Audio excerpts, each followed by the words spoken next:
Hi guys, so today I have a really special episode on beautiful homes and people who make that happen, people who are pioneers for beautiful homes. I have Vikram Goyal. He is the creative director and founder of Vikram Goyal Studio and soon to launch Via.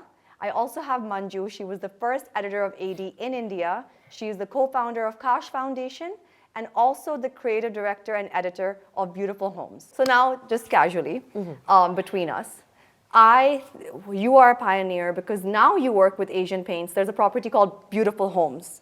And what do they do exactly? You've told me, but just for everyone else. Yeah. So beautifulhomes.com is actually now India's largest design content platform. Yeah. We have over 1 million subscribers and people across various social media and platforms.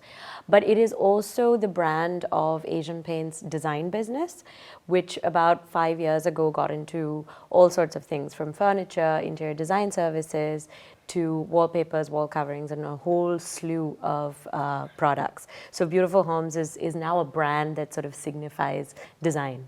That's amazing. So you've basically built your entire career on commenting on and shaping the design industry in India, starting with even before AD and then after that as well, with everything you do.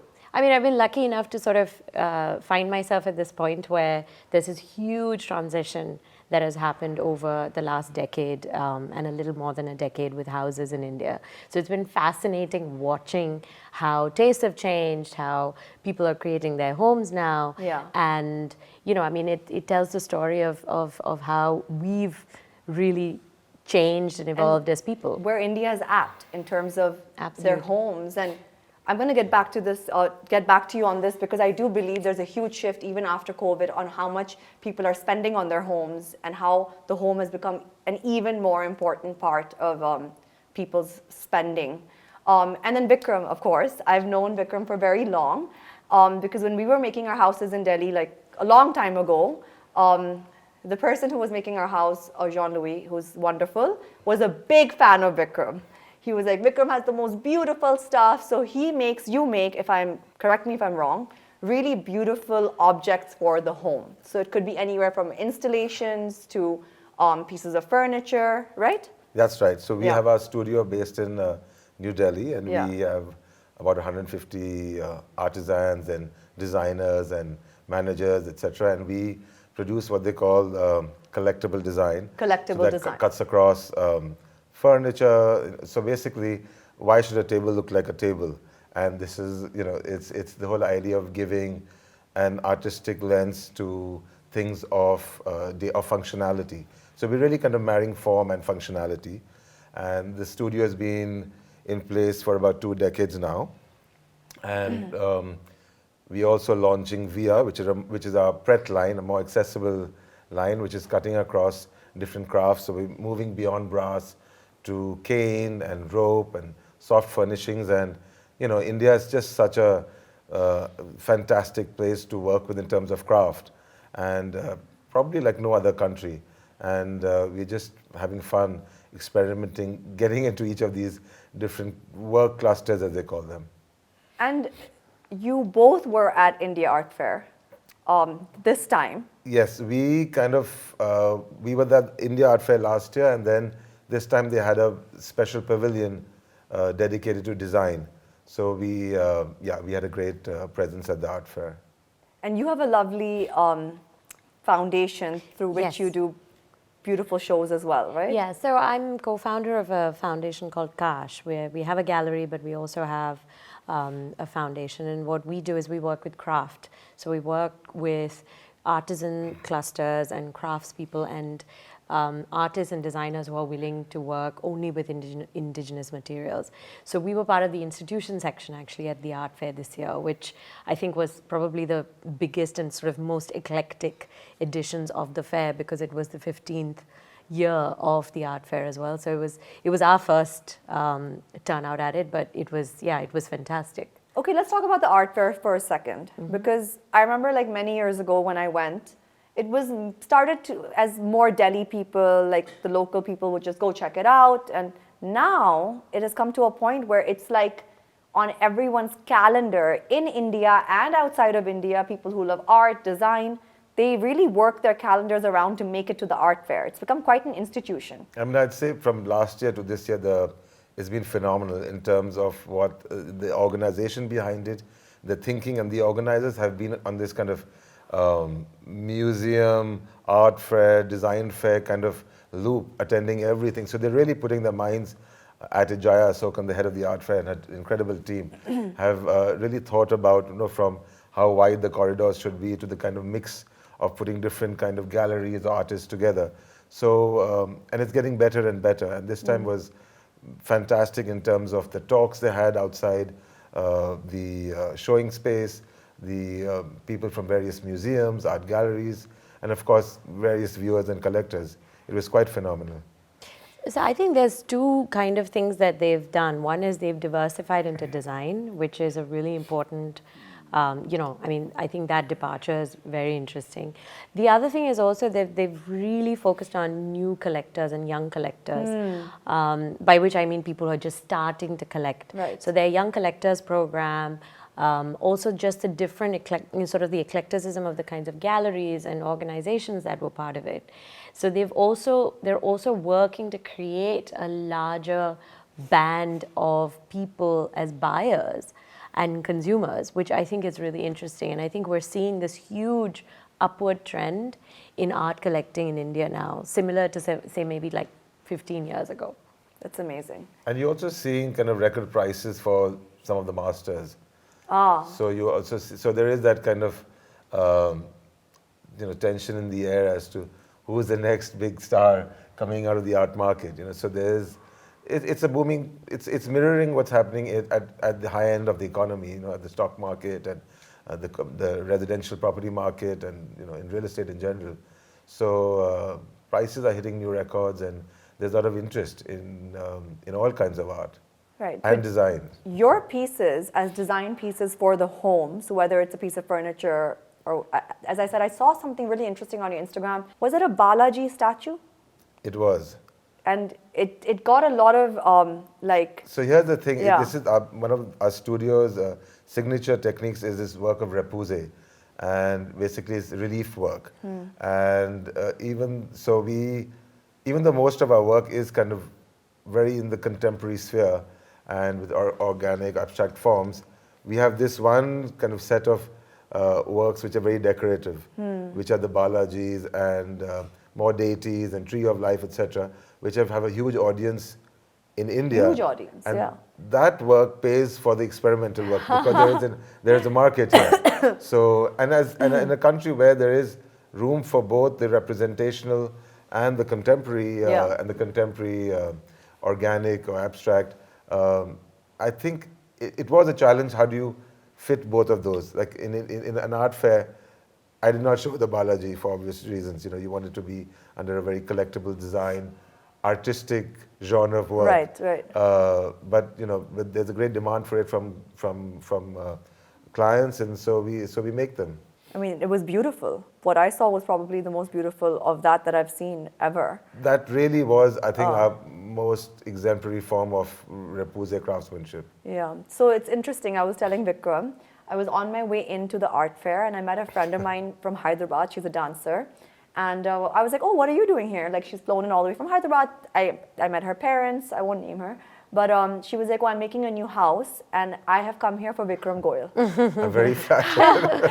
And I was like, wow, okay, he's really well known. People are flying down with their parents to go check him out at the art fair and to see that, if he can be a part of their homes, which is incredible, right? Which is incredible. And it wasn't this case 20 years ago when we started, because then people were all into, made in India wasn't a thing. It was all about buying Fendi furniture and made in Italy. Yeah. And it's taken us about 2 decades of kind of, first we crafted this kind of modern Indian design language, and now I think it also helps that we've shown internationally, exhibited internationally, and are part of international galleries. So I don't know whether. Do you think that helps you get I more think it helps respect with- here? I or think like, so. Yeah. I think so, as with a lot of other things, yes. But I mean, I think Vikram's also found an interesting, I mean, like he was saying earlier, we have craft in every category, but I think he's found a niche that's very much that's very special to his studio.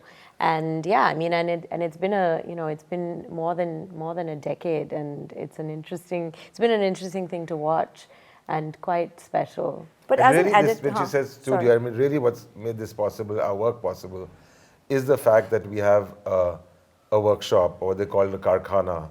I mean, I'm not a trained designer. I used to work for Morgan Stanley. I was a trained economist.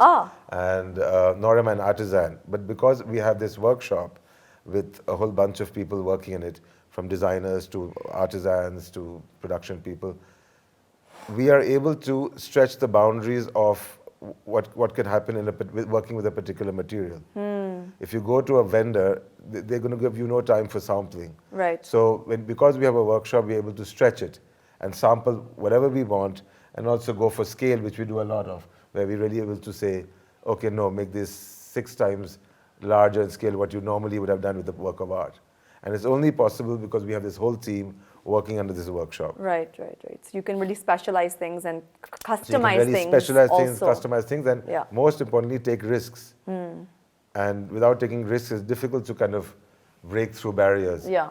A lot of clients don't know what they want, actually, as you may see, and sometimes you have to show them that we tried we tried something new, we've come up with something new, and maybe they like the language, and then they're like, okay, this is maybe what I wanted, or Yeah, I think most clients are unable to visualize that much on paper, and they like to see things they don't have an imagination in a three-dimensional form. Yeah, because not everybody's creative. Yeah. I mean, it's not everybody's, Built like that. Yeah. Everyone says, I want to build a dream home, but what that really means is something that I think you need someone to sort of almost like a interpreter, Right. To come up with ideas and showcase it to you. I want to ask you this from the point of view of an editor. Do you also agree that now Made in India has become more of a trend for people in their homes, as opposed to, as Vikram said, say 10 years ago, like buying Italian furniture or Italian pieces of objects for the home was more popular, or foreign things were more popular? Do you think now this whole shift to India is really a thing? I think awareness has added to it. I think people are more aware of the possibilities of what exists here. The gallery that I run, I mean, we work with something that we call collectible craft, because we only work in that craft space. And we've been able to sort of, when we started, we decided that we weren't going to do contemporary art, but we were going to do craft, and we've been able to crack a segment of the market which is price sensitive, but are willing to really experiment and look at things that they wouldn't have looked at before. So absolutely, there's been this huge appreciation for what is made locally now. I mean, of course, it's always been there, but I think just the sheer amount of information available to people now, and options out there, brands like Vikram Goyal's, which sort of started this more than a decade ago.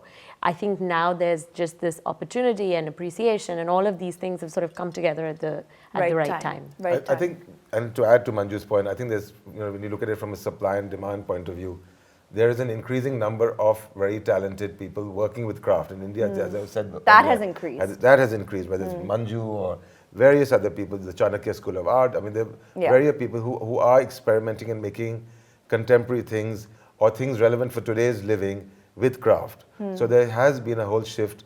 It's still nascent, but there has been a very encouraging shift in design. And also on the demand side, you have clients who are also now very well traveled. And when I first came, when I first started 2 decades ago, a lot of living rooms, a lot of spaces were designed as, how should I call it, as first class business, airport lounges. And there was this whole, everything was kind of what they called contemporary, which a lot of them perceived as boxy, which is not the case. And that has shifted, because I think clients are demanding that, let's look at things which give us a bit more individuality. And there's no more individuality than which is homegrown. You know, Because you're being authentic, right? because to you're being authentic yourself, and to where you're from. you're also being confident about your Yeah, own yeah. place in a larger global context. So a lot of that shift has happened, and you're finding now increasingly more and more designers and architects are coming to us than they did a while ago. I have to ask you this when she mentioned price sensitive. So what you sell is actually at the very, very high bracket of luxury, even price-wise, because the quality and the design is very, very high. Tell me about Indian clients haggling with you even at that stage. It's only about haggling. And I still remember my It's only about haggling. It's only about haggling, and I think it's a game. They They enjoy it. They enjoy it, you know. And I remember one client saying, you know, something to the effect of, this being the price of onions, or this is like a sabzi mandi. And I was like, he compared your objects of art to sabzi mandi. I said something like, oh, this onions? is not a sabzi mandi. And she said, oh, if onions were so expensive or something. And so you are the onion of the design market, basically. I am the... You are the most expensive objects of art But in you know, the as I design said, market. it takes so long to get this product right. And it's No, all... of course. And, you know, to make that Balaji, it took about 4 hands over 2 months to make it. Yeah. We had this big 30-foot mural at the art fair, this Repoussé mural. Yeah, I saw of the that. It was Silk amazing. Passage. I mean, that took 6 people 4 months to put it together, you know. And I mean, those things are... labor is, when labor is intensive, But the what I price have goes to say was, which was wonderful at being at the art fair, because everyone came around and looked at all the art, and then they came to us and said, "My gosh, you're so cheap."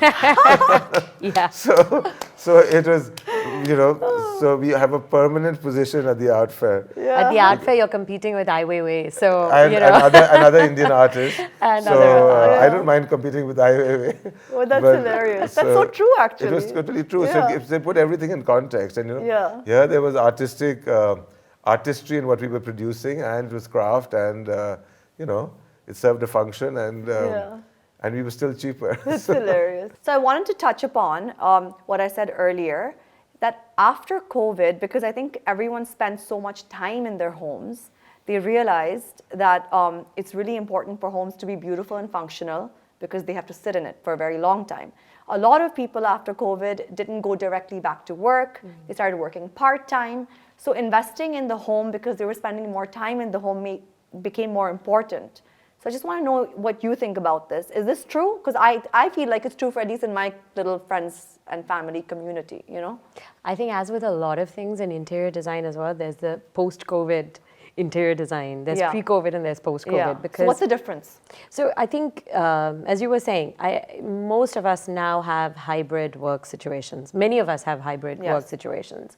And I think one of the things that people realize is that no one imagined that you would be forced to sit at home as much as we did during COVID. And when you think of a city like Bombay, for instance, you know, a person leaves home in the morning, works all day, comes back, eats dinner, goes to sleep. Your interaction with that space was always very limited, especially if you were living alone, you know, or even as families. But during COVID, this experience, I think, had made people realize that how you interact with your space indoors has a lot of effect on our mental health, 100%. On our physical health, 100%. You know, the accessibility to light, some amount of green. So we've seen a lot of changes post that. I mean, just if you look at wall coverings as a category, the sheer number of designs with sort of gardens and flowers and green nature as a subject has become something that's really important in interior design. And if you look at it at a very simple level, when you have no access to nature and you're not allowed to go outside, you at least want to see a tree on your wall. So there's definitely been a lot of different kinds of changes in interior design. Multifunctional furniture is another example because people have had to turn their rooms into entertainment, for education, work. That's true. So there's been a lot of different kinds of changes, but yes, overall, I think people have just realized that focusing on the home and making it a priority of spending is extremely important. So actually, I was gonna comment on that. During COVID, I was stuck in our apartment in Bombay, and I would order fresh flowers every week. And it honestly, like when I used to put the flowers in the vase, like it made me feel better. I was like, nature. Although we had a nice view of the ocean and stuff, but still, you know, any kind of nature in your house just feels so good. Any part of nature in your house. Yeah. Okay, now I want to just touch upon this. There's a nice connection that you two have, because you were the first editor of AD. And in the first issue of AD in India ever, which is Architectural Digest, Vikram's home was featured. Yes. Right? And you were featuring a few homes that you thought were beautiful and like people needed to see. Was that? So when Architectural Digest launched, I mean, obviously this is an old brand. A lot of people know it. But when we did our research, we also realized a lot of people don't know what Architectural Digest is at that point. And this is 12 years ago. So our game plan at that point was to open homes that India had never seen before. There were other design magazines in the market, but AD has always been a luxury product and a brand that gave you access to spaces that, you know, that you wouldn't otherwise be able to see. And of course, you know, when I started talking to people, of course, Vikram's name came up, and not just in terms of the design and the objects that he makes, but he also has a fantastic house that kind of, to me, symbolizes the very notion of India modern, right? He's combined things in the most beautiful way. There's contemporary, there's antiquity, loads of different kinds of inspirational things. And of course, I went to see Vikram, and Vikram, of course, said no. And then, you know, I mean, it was a long process of talking and convincing. But yeah, and I mean, I'm really proud of the fact that he was one of the first houses in the inaugural edition of Architectural Digest. I have a question. If you design objects for the home, isn't your home the best advertisement of what you do? So why were you apprehensive? I was just apprehensive about, you know, it was a new home and letting the world into my home. And there wasn't very much of my stuff. There still isn't very much of my stuff in my house. Why? I don't know. Maybe it's just, you're so tired of creating, you know, all day long. When I come home, that's the last thing I want to do. But I do have this very fun anecdote from the the first AD issue. We were this, you know, they'd gone all out with these big billboards, and they had Deepika Padukone on the cover, with our finial sculptures on the cover. So they had all these billboards with Deepika posing around, holding the sculptures, you know, all plastered all over Bombay. And I remember going to her at the AD launch party, and I said, "Hello, Deepika. All my friends keep asking me, who was that tall, pretty girl standing with your sculptures?" It was a good time to be kind of showcasing your work and space. But I was apprehensive initially. Yeah. From all your years at AD, what's your favorite cover that you did? Oh, wow, that's a tough. Only one, huh? One. That's a tough question. My house and the house I did in New York. That was on the cover? That was on the cover. It was her last issue. You know, that's true. I remember that one. You know, we had, for me personally, I had this goal that there were two spaces that I wanted in the magazine before I left. So it's not. I think for me, that access point was really important. We spent years on it. One was Rashtrapati Bhavan, when President Pranab Mukherjee and his wife were alive. Because again, it was a very special, you know, it's the president's home. Permissions, protocol must be crazy, yeah. And the second one was Mannat, Shah Rukh Khan's house, and you know, and this again just literally took years, because I remember I had some meetings sitting with Gauri Khan on their stairwell, and you know, because it was again at that point, because luxury interior design was still something that people were just kind of grappling with. There was always a lot of apprehension with everybody when it came to showcasing their houses. And also, people wondered whether people would really be interested, because we didn't really have this kind of, you know, we didn't have this history of showcasing spectacular spaces in that way. Yeah. And it's also fashionable, so it's not just about the house, it was also always about the people in it as well. Right. So for me, just from a coverage point of view, and the two spaces that clearly marked AD out as being at the top of its game, these two spaces. Okay, now I have a question. Who was a better host, President Pranab Mukherjee or Gauri Khan? Well, I mean, both of those No, involve now so you can't much. get away with both. Who was a better host? Well, Gauri, I mean, Gauri? she was, because the President's Palace, though the food at Rashtrapati Bhavan is actually really good. Really? Okay. It's really good, but just the sheer number of protocols, I mean, that we had to grapple with. But I'm really happy that we got to do it before both of them passed away. So it was a very special moment. So you could say actually that AD was kind of a precursor into our new world of Instagram, where there's a lens into your inner homes. And the Indians have been very private traditionally, and they've been very discreet and not quite exhibiting themselves or their wealth or their homes or their private lives in general. But I think all that changed 20 years ago. So I think this was the trailer. AD was the trailer to social media.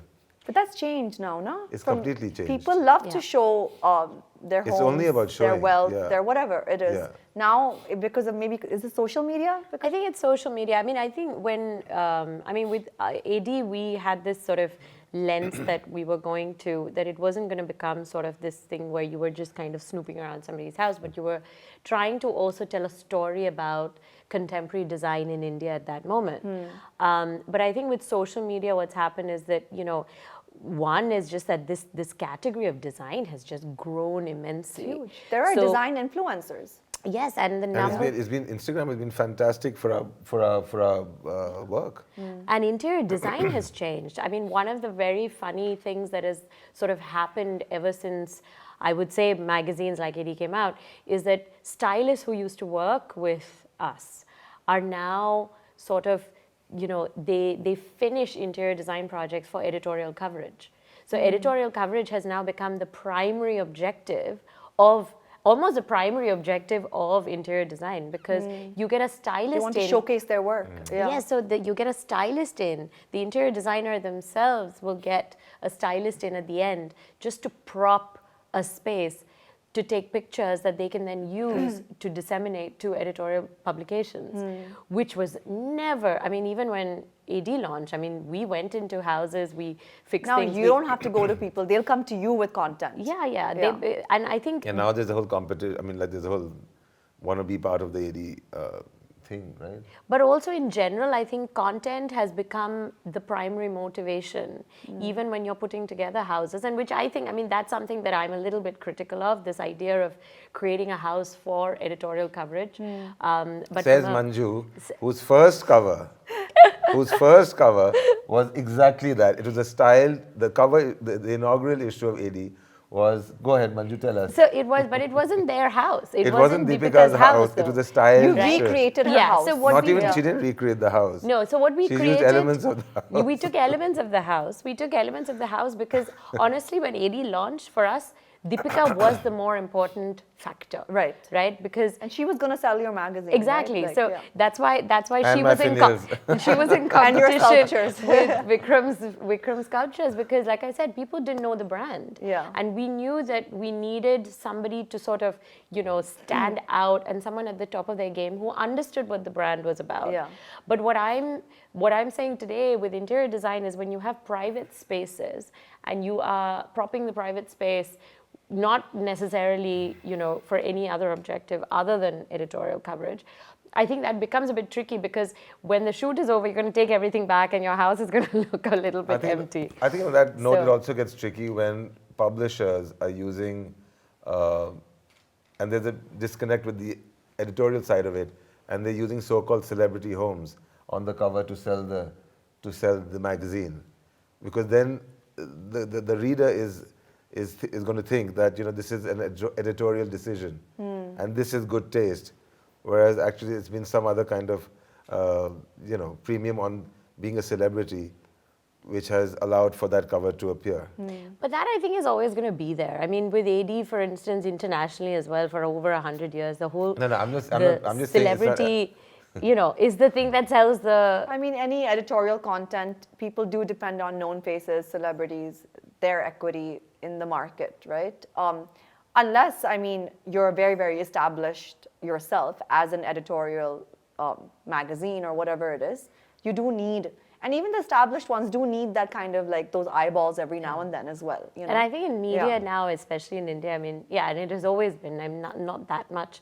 Things have become slightly worse, I would say now, but it has always been tricky because our English reading population itself is so small, and when we look at the market, it's actually a very small market that we're talking, very small numbers we're talking about in terms of design, content, consumers, right? I think it's interesting in today's world of social media, of Instagram, there's so much good design and good interiors out there. How many people would continue to buy magazines? You know, it's all out there. It's all out there on the feeds. The thing with social media is that, like you said, the English reading population for editorials is very less.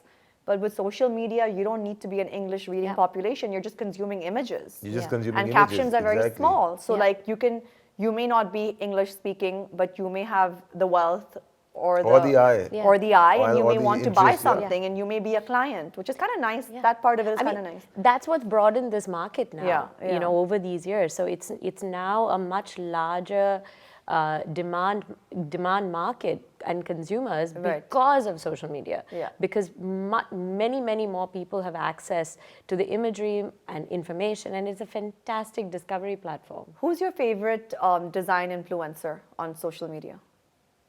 I've only interacted with one, Riddhi Jalan, and she's absolutely delightful. And she did this interview. She came to Delhi and did an interview with at my place. And Yeah, I did see that. Yeah. And she was good. Even Vinita, Yeah. she does interiors, right? But she Yes. has quite a following on social media as well. Vinita's an interior designer. Yeah. Interior designer. But she's also like a Very design influencer. Very Yes, influential. absolutely. I've Yeah. gone on several occasions where she's been mobbed. Together. She's been mobbed. She's been mobbed. Like, I know, She's these also people come to her. she's also singularly responsible for popularizing Cubbon Park in Bangalore. And what about, there's another one, Design Pataki. Have you heard of her? She's wonderful. I follow She's her great. as well. Yeah. I think her eye is nice. Yeah, they're great. And Yeah. she takes like interesting photos of interesting things. Just to go to somebody's feed on Instagram and the feed is beautiful.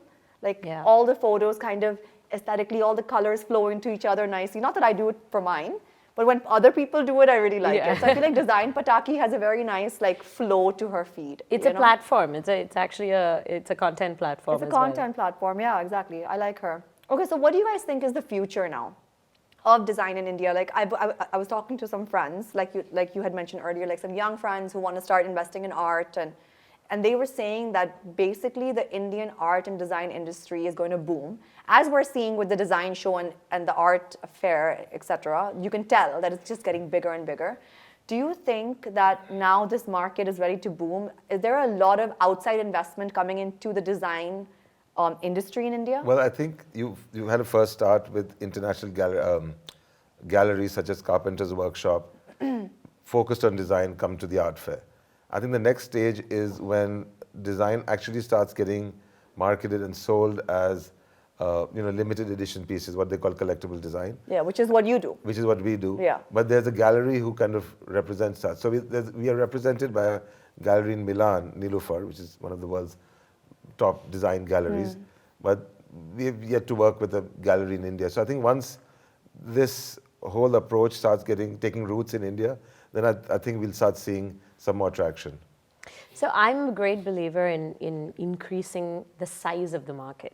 I think if we're only speaking about just luxury, then that remains very, very small. I think there's a premium market that's emerging now and where there's a lot of potential, which is a market where people are a little bit more price conscious, but there's new consumers of design, consumers of art who are interested in things, who are innovative, who are looking at not necessarily big signatures, but just looking to buy and collect because they love the work that they're looking at. And I think focusing on that market is important, especially the emerging market. Yeah, because especially for people like us who are also in the business of, building out businesses in design, it needs to expand. And I think what's beautiful about it now is that there's a certain curiosity among the new consumers as to what else is out there beyond just the big signatures, especially in art. And I think that is very interesting and exciting because it allows for a lot of new entrants to, innovate and try out new things with materials and things that we wouldn't have otherwise. So there's definitely a market, a new kind of market that's emerging with people who are just more curious and more innovative as buyers. And they're aspirational, right? So today they can start buying X things, and by tomorrow they'll move on to Y, and they will just eventually become your ultimate luxury consumer, right? And also, you're just seeing a lot of good stuff coming out because of Instagram. So, someone who's got a good idea and working with a particular craft, good aesthetic, and they put something together, and they don't need all that money to set up a store or participate in any kind of show. It's just there on the page. It's online business. So that has really kind of democratized the whole design setup in terms of whether it's fashion or product design or anything like that. Okay, I'm going to ask the same question in two different ways. Who's your worst nightmare as a client? I'm working with. One. This is my last interior design project. Yeah. So I would say, in general, let me put it that way. It's better and easier to do product design. Okay, so your worst nightmare is to do interior design. Worst nightmare. For anyone, or just this one particular client you're doing now? For anyone. For anyone. Okay. No, not the one in particular I'm doing now. And then for you, what's your worst nightmare to see editorially? Like somebody making content or in terms of design, like what do you see and you're like, oh my God, like, oh, that's terrible. I think when Pinterest boards literally come alive, because I think that's something that with interior designers, especially young interior designers in India, I was recently sent a project which had images of spaces that looked very much like my house in Kerala because it was done by an international designer. And I looked at those images and I thought, oh my God, this thing. I think their social media platforms afford you the lots of discoverability, but when you take that and then literally reproduce it, I think that's a bit of it's a bit of a shame, and it's a nightmare to deal with because also people really want to be published, and it's very difficult beyond a point to explain to them why some sorts of spaces just don't work for us. And particularly with beautifulhomes.com, we're very much focused a lot on self-designed spaces, which again is something that I feel now needs to be encouraged because people need to be confident to be able to go pick up a Vikram Goyal piece, put it with, a contemporary artwork, and just combine and not live in sort of solidified ideas of any kind of particular decor. So yeah, I mean, for me, Pinterest boards reborn in India, don't send them to me. Yeah. Okay, well, good. Thank you so much, guys. You. It was so nice, and I think I learned so much from you guys. Thank you so much. And this was such an interesting conversation. Thank you for having us. Yeah. How often do you guys link up in terms of work? We met very recently. We did at the art fair. Yeah. So every time there's some kind of a showcase or something like that. And we're thinking of collaborating. That's right. In Bangalore. Oh, lovely. At the gallery. At your gallery. That would be amazing. I'll let you know how that goes. A breeze to deal with. I'm sure it'll be amazing. But thank you so much for taking out your time. This was so interesting. Thank you. And the design world is just so amazing in India. And it's really changing very rapidly. Yeah. So. Yeah, and good luck with everything. Thank you so much. Thank you for having us. I hope you're enjoying watching Fashionably Pernia. Don't forget to like and subscribe.